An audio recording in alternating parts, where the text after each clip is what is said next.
Hi, I'm Denise Duclos, President of the Dystonia Network of Australia Incorporated, DNA. We're pleased to be hosting this Q&A session with award-winning Australian writer and journalist Sonya Voumard. I'll hand over to Sonya to do acknowledgement of country. Thank you very much, Denise, and thanks to everybody for turning up. Very happy Dystonia month.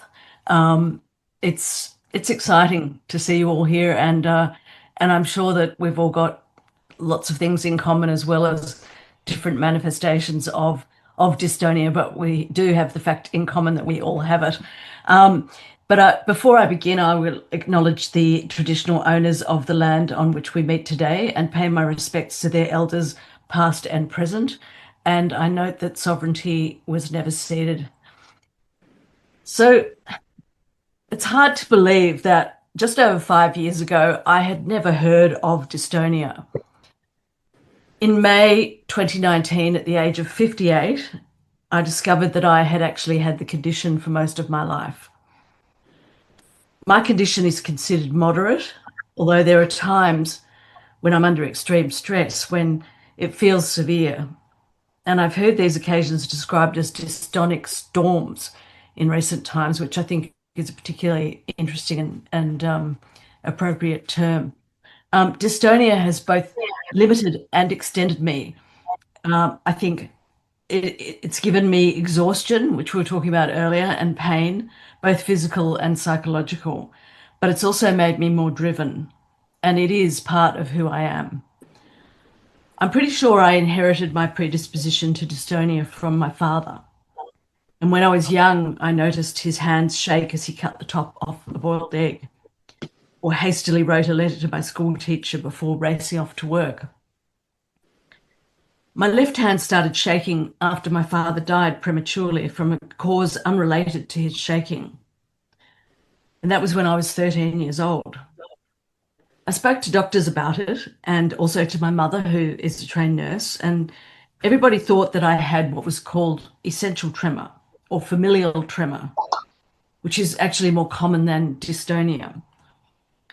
While not completely inaccurate, this diagnosis of essential tremor did not encompass the different and developing nature of my dystonia. At first, my tremor was relatively mild and confined to my left hand. So it was something I put up with and didn't question further for years. I even thought it was kind of cool and hinted at a hard living sort of ethos in the era of punk when I was a teenager and when living hard was fashionable. But it got worse as I got older and spread to both hands, as well as to my head and neck, causing painful neck spasms. And the great revelation for me was the fact, when I finally was diagnosed, that the debilitating neck spasms I experienced when I was driving in my late 20s while working as a political correspondent in Canberra actually ended up being linked to the cause of my tremor. And I had always thought that they were a computer injury. I'm just going to read a little bit from the book about when I was diagnosed. So just bear with me while I find the page.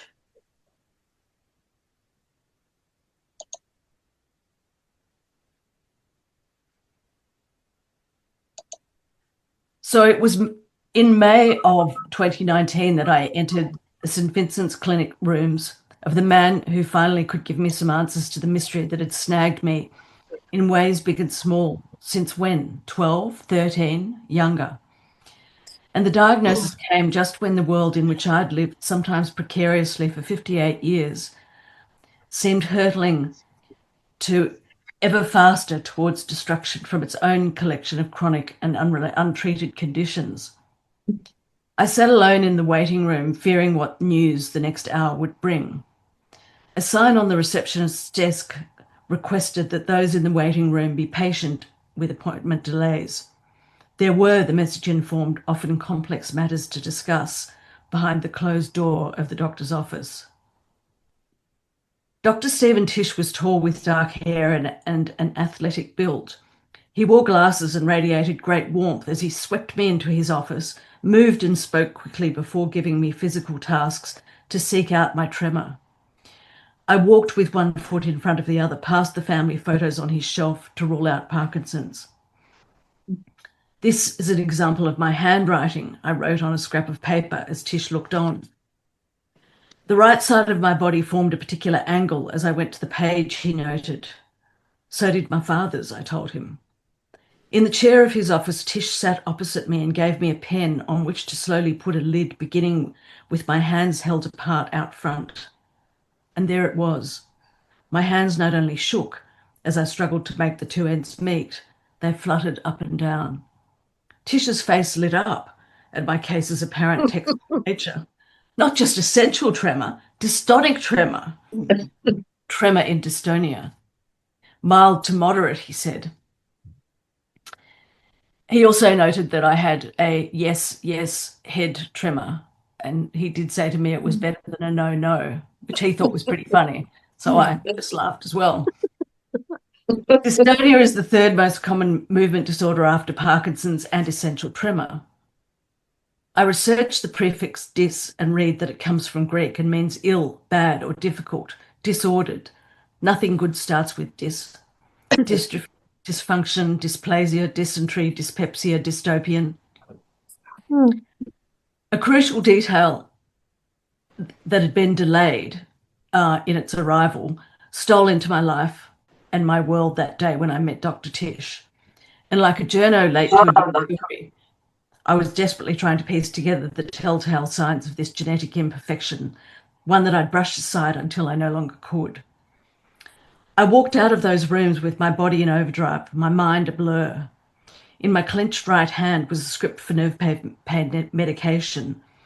Pent-up thoughts soon erupted into tears as I floated above the Darlinghurst pavement through the frayed hospital precinct fringe where the competition for suffering is so stiff that thank God no one noticed mine, because crying in public, when it's me doing it, is one of my pet hates. Dystonia, the word was ringing in my head. Outside the emergency sign, I moved past about a huddle of patients, their flesh poking from loosely slung white hospital gowns, arms attached to intravenous strips hung on metal stands. They stood slouched or sat, pulling hard on smokes, spacey and high without focus. That was a bit like I felt myself. Workers in hard hats and khakis shouted at trucks making deliveries between backed-up ambulances in a complex dance around the machinations of illness, injury, and medical treatment. In a state of drug-like disconnection, I walked among day patients, their relatives, medicos, and jostling passers-by, all trying to avoid the building's works' red safety flags and beeping machines as they trod between Oxford Street and King's Cross Station. On the patch of green park opposite the road near the sandstone walls of the old Sydney jail, rough sleepers and drug dealers shared space with corporate-garbed, paper-bagged lunch eaters and influxes of school students flanked by teachers filing two abreast to the Jewish Museum. Stripped for once of all defensive composure, I was there but not present. Backed up by memory, those familiar sights were peripheral visions. I knew them by heart. Darlinghurst had been a stomping ground since my teenage years. As I trod those familiar footpaths with their landmarks, traffic and history and cafes and convict-built walls, my feeling of disembodiment now carried me home along Victoria Street, through King's Cross, down past the El Alamein Fountain and the cop station to Rushcutters Bay Park, where I sat on a chair overlooking the water and cried myself into a euphoric state of exhaustion. When I was done, I composed myself, walked to the pharmacy to fill my script for nerve pain medication. So the condition was both progressive and multifaceted, yet I had always dealt with different aspects of it as though they were separate conditions. The neck pain and spasms, which I thought were from overuse of computers, caused tiredness and crippling headaches, for which I took a lot of painkillers to get me through. That was in the days when you could still get codeine over the counter, which, as many of you might know, you can't anymore. The tremors in my hands caused social embarrassment and difficulty eating and drinking in public. In terms of how this shaped my life and career, I now think it made me more tired than most people my age, but also when I was on, it made me full of nervous energy, someone with an urgent or racy disposition.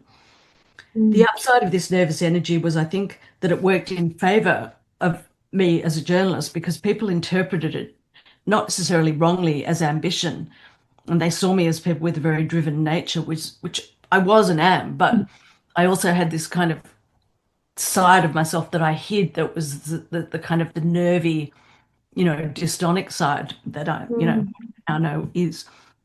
So the condition is and always was, I now realize, part of my personality. I've always been very mentally energetic and intellectually curious.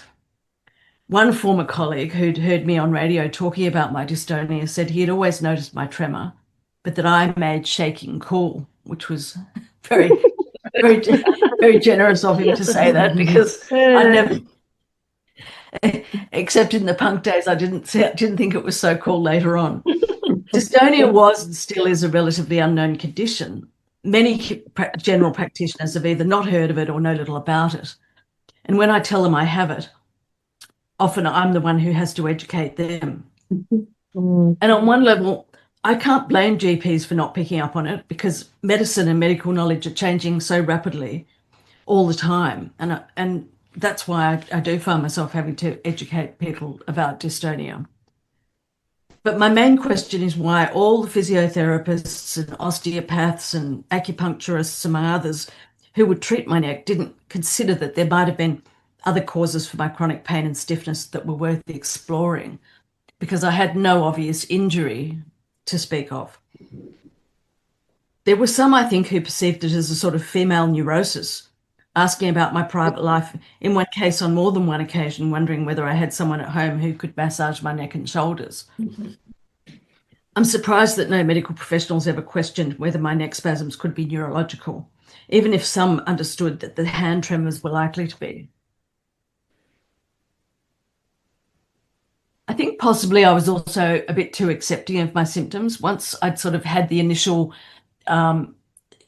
investigation by physios and so on in the 90s, very early 90s, I think I just sort of accepted that I had to put up with something that was not able to be diagnosed and that was probably caused by computers. And I should now, when I think about it, have been more persistent about my neck problems, especially in later years, knowing that medicine should have evolved. What I thought was a permanent neck injury was cervical dystonia. Of course, that didn't mean it was curable, but it also did mean that some remedies were available to try. Now, I do think things in the medical world are improving for a few reasons. Women and people more generally are more informed and motivated to do their own research into their bodies and their conditions. And there are a lot more women doctors and health practitioners now, so people who know what it's like to be a woman. And that dilutes those often stereotypically male perceptions that we're somehow just neurotic and shaking is something that we either choose to do or we're kind of, we lack confidence or something. But I should also add that many male doctors are better educated these days as well. So I don't want to be too harsh on all male doctors, just some of them.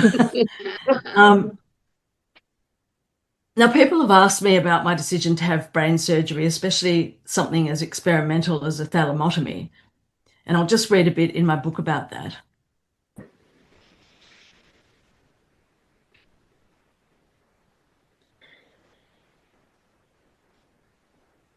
I'm watching a nurse as she struggles to find a vein in my left arm to insert the cannula. I know she'll find it hard because others always have. It has to be my left arm, as my right hand is the one being fixed. She's got terrible veins, spaghetti veins, the nurse says after 2 failed attempts. I'll end up bruised in 3 places for a week. 2 registrars are standing either side of me, shaving my head so that it's completely hair and therefore bubble-free. The nurse seems to have given up finding a vein. It's left to the junior registrar to do it. I'm not doing it, says the senior one. Dr. Jonker says I seem subdued. I tell him I'm worried about the cannula being successfully put in, which it finally is. Dr. Tish crouches down in front of me, takes both of my hands and tells me I'm very composed. Jonker fills my head and makes some finishing touches to the shaving job. Then they douse my head in alcohol, which stings a bit, actually. He and the senior registrar then stick prongs into 4 sites in my skull, 2 at the front of my head and 2 at the back, so that they can attach a metal frame to my face. The prongs go into my head and they make a weird crunching sound, and they do hurt, but it's quick, and I make sure to be stoic. I then walk to the MRI machine wearing the weird piece of medical scaffolding. I lie down. A plastic object is attached to the frame. It wobbles. I haven't felt this ridiculous since grade 6, when I made a hat out of a plastic bowl covered with silver foil and wire springs, accompanied by strings of empty beer cans tied around my feet. It was for a dress-up competition which I entered and won as a character called Pollution. My art teacher, Mrs. French, was the judge. Other teachers were unimpressed by my social commentary at the religious private girls' school I'd soon elect to leave, especially the beer cans which I'd pilfered from the rubbish bin at home. My form teacher, Mrs. Horn, a conservative blue rinse-haired woman, could barely conceal her disgust as I walked back to class with the beer cans making a loud clanging noise. No credit points for imagination or creativity emanated from her that day. They wheel me into the MRI machine and I close my eyes. Cold water fills the plastic dome and the back of my head feels iced. The first picture they take of my brain doesn't work. I must have moved. They'll need another image. They tell me to try to be completely still, which I thought I was being. At some point, I'm accidentally pressing the panic button and they're asking if I'm okay. It's near my left hand. I think I'm lying on it. I ask for fentanyl. The second picture must be fine because I'm now being pulled out of the machine to do tasks for Tish. I draw circles, attempt to draw a straight line, write something. I perform all these tasks better than usual. This means they're zoning in on the exact part of my brain that causes the tremor. They soon judge they have the coordinates right. The focused ultrasound sends 1,024 individual ultrasound beams through my brain that intersect at a single point in the thalamus to destroy the tremor-causing cells. I feel a warm rush across my forehead and a zapping feeling. I imagine a bolt of thunder going off in my head, an electric shock-like feeling, a charge of headache. I might have said ouch, but I can't remember. This zap happens a second time, a sensation I'm falling backwards, which is considered a good sign. They wheel me out. I draw circles within circles without serrated edges. I draw lines straighter than before. I handwrite. This is an example of my best handwriting, and the script is clearer. Doctors Tish and Jonker stand on either side of the MRI machine in a unison that feels upbeat, even a little triumphant. Jonker wants one more go. Yes, we all agree. It's another feeling of falling backwards. Zap. We are done. Everyone's happy. It might sound like an odd thing to say, but I saw the thalamotomy as an adventure of a kind, a bit like a visit to another world. Obviously, it was a much more serious thing than that, and I didn't take the decision lightly. My tremor was getting worse, and I had the opportunity of gaining back a steady right hand. This was very appealing because I might, with a bit of luck, be able to carry a cup of tea across the room again without spilling it, or even eat peas with a fork. I read as much as I could about the procedure and felt assured the risks were minimal. Plus, I really trusted Steve and Tish. I was also relieved that the procedure was non-invasive, that it did not involve any incisions into my head, because having my head shaved was one of the biggest things to deal with, given the reactions people have, albeit all of them showing kindness in my experience. But people do stare at you when you're a bald 50-something woman. I'm just going to read something else about Dr. Tish just before the surgery, because it sort of goes to the heart of my experience. So this is the night before the surgery, and I've had my head shaved. It looks bloody awful. And Tish calls for me sort of just as I'm getting used to this new me. And I'm wheeled in this chair by this lovely fellow called Abdullah, who is very caring, and he wheels me from the private to the public, where Tish is in the neurology department. Dr. Tish greets me in a drab-looking, odd-shaped room in the hospital's public part. He's all energy while I'm in something of a post-head shave daze. He asks me to be part of his research, which we've already discussed and to which I've agreed. I sign some consent forms. There are questions he wants me to answer about the effect of the tremor on my life. He warns me that these questions can be confronting and that sometimes they make people cry. The questions are about the social embarrassment, the disabling nature of the tremor. Tish can ask me anything he likes this night, and I know I won't be confronted or likely break down with pent-up emotion. I've already been there. I tell him that happened to me 2 years ago when I went to see him, and like a good cop chasing a culprit, with only the slightest of effort, he brought out my tremor at its worst. I'd swallowed my failure when I couldn't put a top on a pen without my hands dancing up and down like those of an out-of-control puppeteer. I wrote my shit handwriting, admitted I could barely do up buttons, had trouble carrying a full cup across a room. I didn't show my emotions to Tish that day. I acted like an external observer of my condition, a journalist again almost. But after paying my bill and leaving his rooms, it was then that I gave in to the roiling gut rush of feelings that surfaced when an expert finally put a name to this messy movement disorder I've been battling for years. I'd left St. Vincent's Clinic having said yes to Tish's offer to look after me as a patient. I swayed through the streets of Darlinghurst, tears streaming down my face as I made my way home. I cried on the phone to Judy, my partner, explained my failure to complete small tasks while the neurologist observed me like an oversized insect in a science lab. I think I cried because I finally had confirmation that this was something tangible and recognizable and that it wasn't my fault. But most of all, I cried with relief. So this December 2020 night, before I undergo a thalamotomy, I livened to Dr. Tish's questions with gusto, with no reticence at all about how much dystonia has affected my life. A fuck of a lot.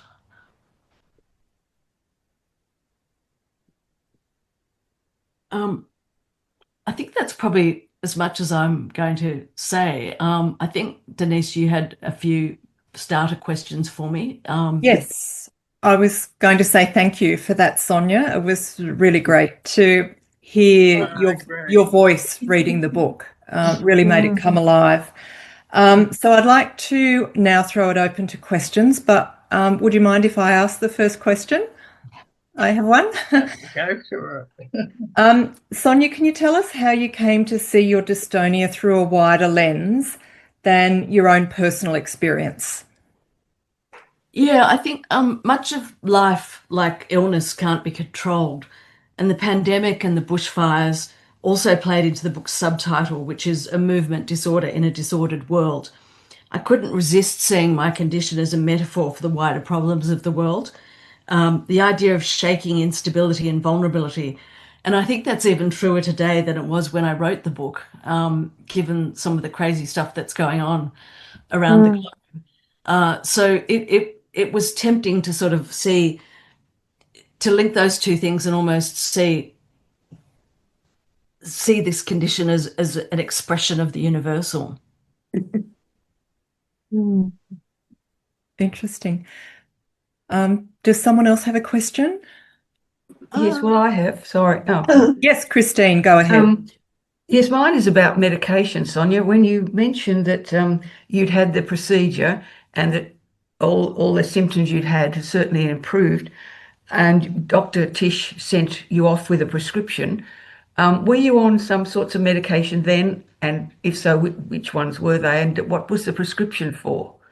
Oh, so just to clarify, when he first diagnosed me, he put me on gabapentin, and that was before I had the thalamotomy. So it probably wasn't clear from the readings that I did, but the thalamotomy was 2 years after I'd been diagnosed. So the medication that he put me on was gabapentin, and I'm still on it. So 2 tablets 3 times a day. And that was to reduce the pain in my neck. And the problem with a lot of these things, and I know that everybody has different experiences with medication and some of them stop working. And at first well, not at first, but after about a year, or actually no, after a couple of years, I thought that the gabapentin had stopped working, and so I went off it under another practitioner who was there when Tish was away, and after a while, it became clear to me that, in fact, the gabapentin had been doing a lot more than I thought it had. It's just that I'd got used to a sort of a better level of or lower level of pain, and I kind of wanted more. But in the end, Tish and I agreed that I should go back on the gabapentin.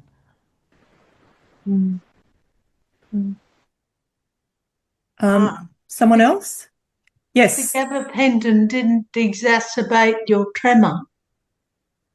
No, it didn't, to my knowledge. What it seems to have done is it has reduced and does reduce the pain in my neck. Sure. So the difficulty is, and yeah, it's hard to know how much of the tremor is caused by what, but yes, certainly, the reduction of pain in my neck, to me at the moment, is more important than reducing the tremor in the one hand that I now have the tremor, because in having had the thalamotomy 2 years after my first diagnosis, my right hand's pretty good. So you had the thalamotomy even though you had tremor in both hands? That's right, because at that time they said they could only fix one hand or one side. Oh yes, I understand that. Yeah. So they said, well, whichever, we'll do your dominant side, which obviously was in my case was my right hand. And now they actually do both, but I've opted not to have the second one done, just for a variety of reasons. I don't really want to go through it again, and also the whole balance question, and there's still a bit of doubt about what it could do, and it could basically be worse than the complaint. Yes. So I'm quitting while I'm ahead. Yeah.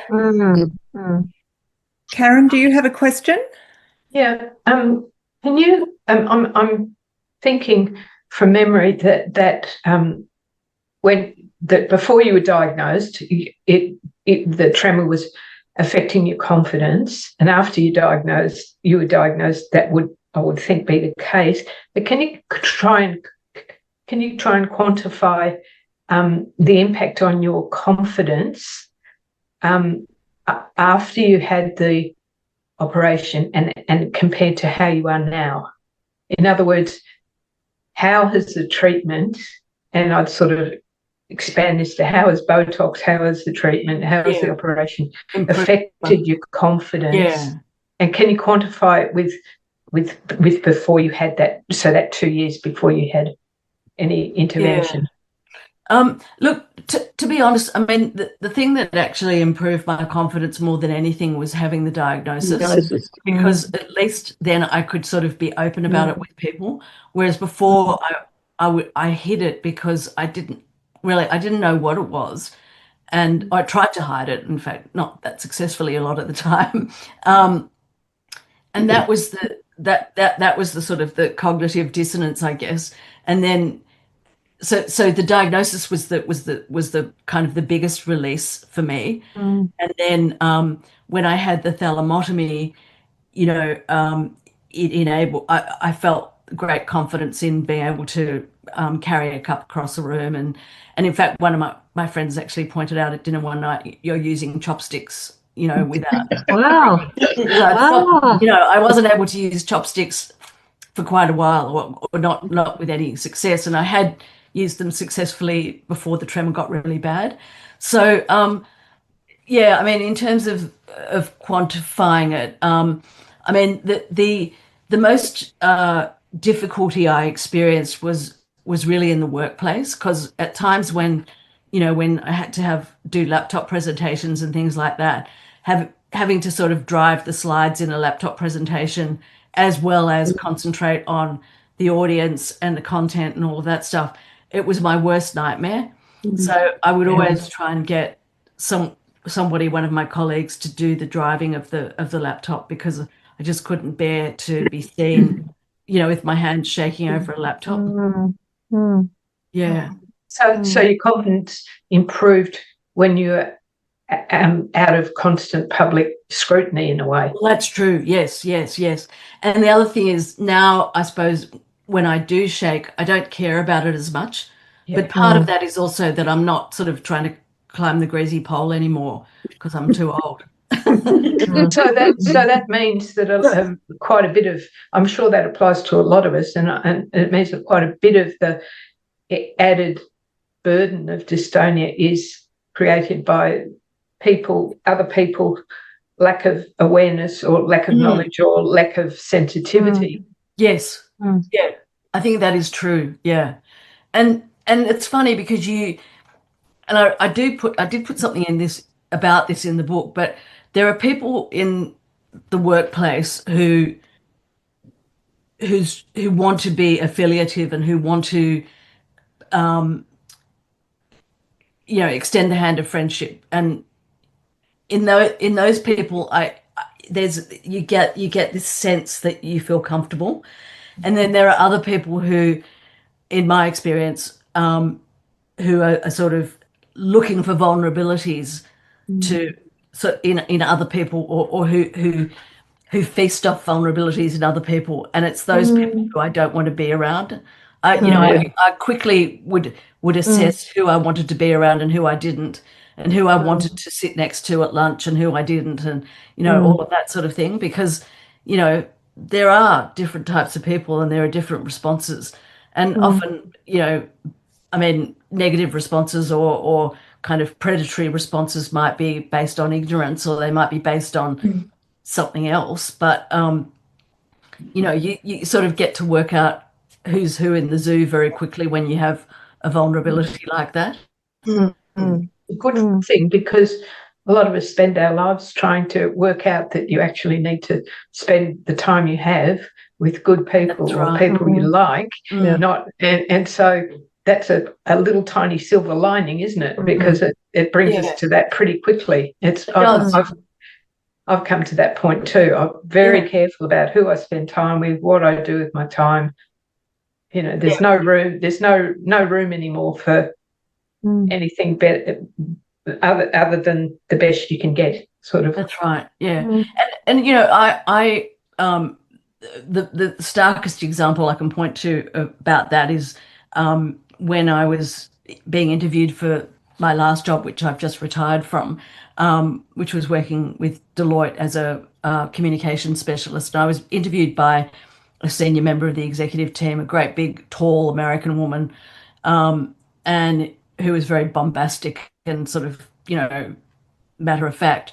And I remember walking in, and people had told me she was pretty sort of full on and intimidating, and I remember walking into that interview with her and thinking, there's absolutely no way I can pick up a glass in front of this woman, because the minute she sees my handshake, it won't even be said. It'll just be, oh, I don't think she's quite right for the job. And so I literally sat on my hands for that interview. Yeah. I did get the job. But I knew that, she was just the type of woman who would judge think, oh, she's not confident, So you just, sorry. Go ahead, Wendy. Yes. So you described that, Sonya, and I was sort of writing down little quotes as you were talking, that it limited and extended your life. So what you've just talked about is all about that. It is.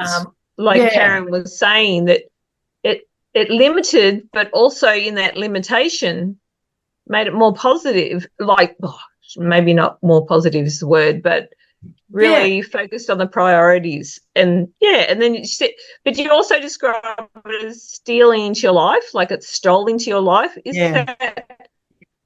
that because the dystonia sort of felt like it oozed in? It sort of well, two things, I think. One is because the head tremor got really bad, and the other one because it sort of came from left field, that it was an actual condition in all its manifestations.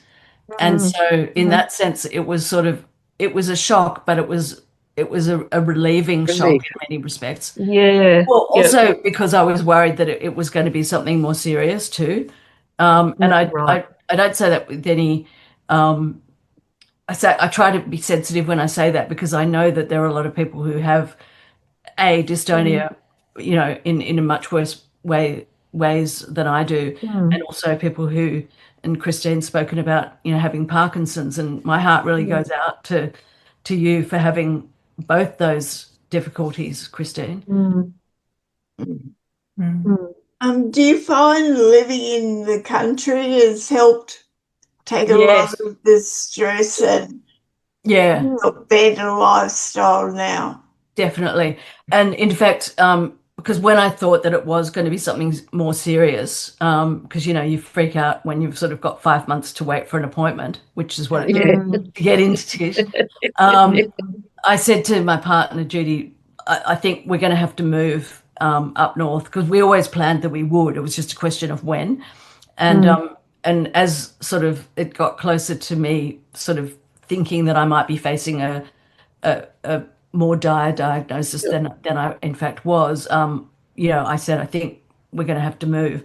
But moving to a quieter life from inner Sydney, which is where we sort of spent 30 years with, fairly demanding careers, both of us, as well as demanding kind of family lives. It has been a wonderful sort of respite, I guess, and that's partly because it's quieter and more gentle, and people, it's just people chat to you in shops, and whereas in Sydney it's kind of like everything's transactional, whereas here there's a much more of a community feeling. And the other thing is that it enables us to do a lot of yoga, which we like doing. And I find that yoga, and we've discovered this thing called yoga lattes, which is a dreadful name. It's a combination of the two things. But it does help my parasympathetic nervous system, which, I mean, I don't know if anyone ever does legs up the wall, but that is the best pose for dystonia, I reckon. Hillary, you do it. Yeah, it's my favorite pose. It's called the Fountain of Youth. Have to look it up. Does anybody else have any questions? Well, I have another one, if you don't mind. Yes, Christine, go ahead. Yes, on the matter of yoga and Pilates, I was going to ask you whether you do or you engage in any form of other exercise of some sort, of what sort of exercise you might be doing, and if you feel it's helping you. Yes. Well, yes, yoga definitely, and yoga lattes, which we're doing at the moment 3 times a week.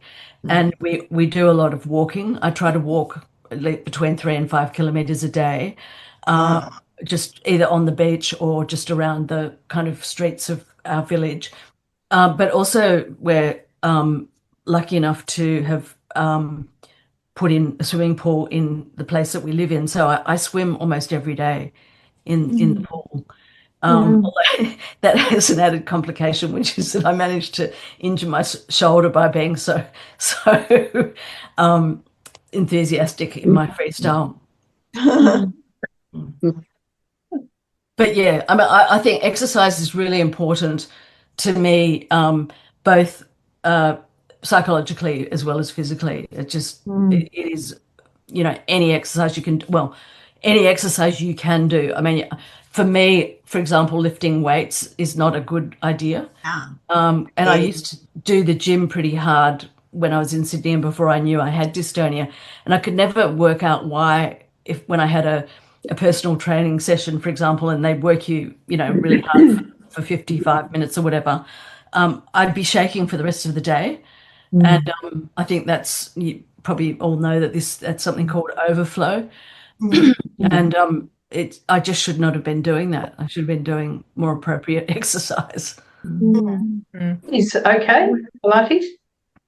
But yeah, different kinds. I mean, like there's a thing called reformer Pilates, which all the young people do, and I've done a bit of it. That gives me overflow, definitely. Plus, I'm worried about falling. But this Pilates that we do is very gentle and slow. So there's a lot, I mean, that your heart rate gets up to, I don't know, 130 or something max for about 5 minutes. And the rest of the time it's pretty low low impact, but a lot of core work. Exercise is good for all of us with dystonia. Is that right? I think so. Some exercise, you have to find the one that suits you. Yes, you do. I definitely agree with that, Juliet. Trial and error and see what suits you. Yes. And the indication of it not suiting you is that you get the shakes. Is that right? I mean, you shake more. You have it's like a shaking hangover. You sort of get this overflow. And, you know, I mean, there are so many, there are so many different types of exercise that we should try and, that can't be good for us, e.g. the weights that I've mentioned. But I have noticed that a lot of people I've met with dystonia find swimming really therapeutic. I think, Karen, you do, don't you? Yeah, but not in the middle of winter. That's not therapeutic. See, I love cold water swimming. Too cold here now. We had a question from Lorraine, who has audio problems, so I'll ask that. Sonya, what would you say to someone who is living with some sort of tremor but hasn't got a diagnosis? Well, I think it's really important to have a good GP. You know, just, I mean, I know a lot of people just kind of go to the nearest sort of shop with lots of people and try out different doctors, but I think it's really important to research and get recommendations for a good GP who has really good referrals. And I was lucky enough, a friend told me about Dr. Tish, and then I was lucky enough that our practice in Paddington, they know him very well, and so they were able to refer me to him. So you need someone who's got the contacts and the clout to be able to refer to the best specialists. So that would be the first thing. The other thing I would say is, and I have some notes on similar things here, that that knowledge really is power. And once you have a trusted specialist work out what's going on for you, I just went on a Google binge as soon as I found out that I had dystonia, and I couldn't believe, you know, how much stuff there was out there on it. And a lot of it is not reputable, of course, but then a lot of it is, you know, a lot of it's kind of academic research, and you know, people have written books and papers and stuff like that. I've said to join Facebook groups, which I've done as well, but I do find that you have to be really careful not to go down rabbit holes with Facebook groups, because you can sort of get caught up in people's sort of, you know, the detail of people's experiences that aren't necessarily relevant to your own, and sometimes, you know, aren't always credible in a dystonic context. I feel like there are often I'll read about, and this is not just, I'm a member of Essential Tremor UK, just because I was interested in just seeing what was going on elsewhere. And I do find a lot of people seem to attribute their things to essential tremor when there's a lot else going on for them. So you sort of have to learn to sort between the sources. And I think as well, you know, and I do this myself when it comes onto my Facebook feed, I do get dragged into just, you know, if I see something about a new drug, I'll quickly look at it and I want to know. But I think that sort of it's got a bit of the doom scrolling about it, and it's probably important to sort of limit how much of that we do. But the other thing I would say is that confide in people you trust about what's happening for you, which I did at work with people who I really trusted and made sure that they had my back. And also to have a sense of humour, you know, that's super important. Just saying, confide in people you trust. I can really see that at work, but as a retiree, I've been taking a leap of faith and just, if I'm having a coffee with someone that I know a little bit, I mean, well enough to have a coffee with, I tell them, because I think the more people know, the better. And also, while I'm dribbling coffee all over the place, I've got to have a reason for it. But it's good. It's good to tell people. And if they cool off, well, they cool off. You know, and and that's when you avoid them. You know, it's different in the workplace, though. And that's, you know, like if you have buddies who know what's going on for you in the workplace, you know, they'll pick up the cup, and you know, they'll do the things that they'll anticipate for you. You know, to save you that kind of micro embarrassment, if you like. Wendy, do you have a question? Yeah, sorry, I did the wrong reaction to start off with. Sorry about this. That was really good what you were saying, Karen. You talked about nervous energy, Sonya, saying that kind of worked in your favour when you're sort of continuing to work in your career. Do you find, like you were talking about now living in a quieter lifestyle, that having that nervous energy was possibly not a good thing for you as well in some ways? Possibly. I mean, I do think about that a lot. The thing is, I really love the adrenaline of journalism and the kind of the highs that you got from it, but there was always a price to pay in terms of exhaustion, and in my case, illness. You know, I would get very, very run down if I went too hard, and but by the same token, I wanted a kind of a kind of a bit of a high wire career and a high wire life in that sense for a long time. But you know, it took me, I guess I burnt out when I was 30 in that kind of crazy journalist phase, and then I learned that I had to sort of really moderate the way I worked, where I worked, and you know, all that sort of thing, and also what I, you know, to try and sort of be a bit less of a thrill seeker, I guess.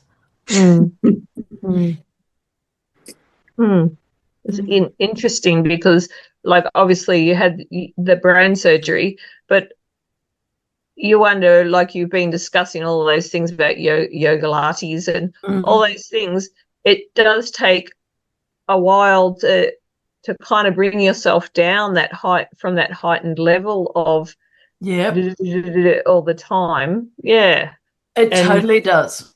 And in a way, I mean, that's why I think we felt like we had to leave Sydney, because if we'd stayed in Sydney, it would have been very hard to you know, lower the tempo appropriately, because you know, the road rage and the sort of, you know, competition for space on the footpath, the competition for, you know, places to walk in the park, whereas here, you know, there's so much free space, and especially during the week there's no one on the beach, and the beaches are often beautiful, and you know, yes, but it does it even for my partner, who had a very high pressure job as well. She took sort of probably about 2 years to come down off that. And I remember once this is a bit of a non sequitur, but I had a swimming lesson with a guy who had been a competitive, he'd competed in the Commonwealth Games for Australia in butterfly, and he said to me, coming off being a competitive swimmer was like coming off heroin to him. Oh, wow. Yeah. You know, there is that sort of thing that we all have in degrees, where when we're used to a high level of stimulation and reward, you know, in my case, getting bylines in the paper and, you know, people knowing my name and all that sort of stuff, it takes a while to withdraw from that. And also, I think as I've got older anyway, and yoga's really helped with this, putting your ego in its place, because when I was younger, I was probably, you know, a bit into that stuff. We might have time for one last question before we wrap up. Does anybody have? No? I was just going to say, when you were talking about walking out of St Vincent's and walking down the street, I've done that walk so often.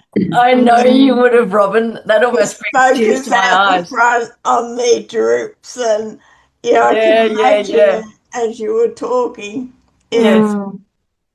Yeah, it's such a. It was funny because this is sort of a little bit of an in story about my publisher, but when he was reading it, because we had a quite an intense editing process for the book, and when he read that particular scene, he said, "Oh, it sort of sounds like you're looking down on those people," and I said, "That's." Yeah, I mean, to me, it was like it was a documentation, and that's when he would often kind of encourage me to put in things, sort of subtle changes that made me kind of seem more on the level with the people I was, I suppose, objectifying. But yeah, I mean, that's such a kind of a Darlinghurst scene, isn't it? That one, definitely. Okay, well, yes, Juliet, one last question. I haven't got a question, but I'd just like to say that having worked at St Vincent's for years, that scene at Darlinghurst is very familiar. Oh, that's great. Wait, in what capacity did you work there, Juliet? As a registered nurse, or I trained there as a student nurse and then as a registered nurse for about 8 years. Oh, right. When I was younger. Yeah. Oh, wow. Oh, that's good. Yeah. I love St Vincent's in Sydney. It's one of my favourite places now. That's why, even though I live up here, I always sort of gravitate back towards it when I'm, when I need to see a specialist or whatever. And my whole family, I reckon we probably keep some of them in business. Some of those. All right. Well, Sonya, I'd like to thank you so much for. Most welcome. It's been really enjoyable talking to you all and answering your questions and getting the chance to do my rant. So thank you very much. It's been wonderful. And I would just like to end it by saying that Sonya's book, Tremor, A Movement Disorder in a Disordered World, can be ordered through DNA's website or through the publisher, Finlay Lloyd. And we might be able to put links to them with the video when we put it on our YouTube channel and our website. So thank you very much, everyone, for participating, and special thanks to Sonya. Thank you. Thanks.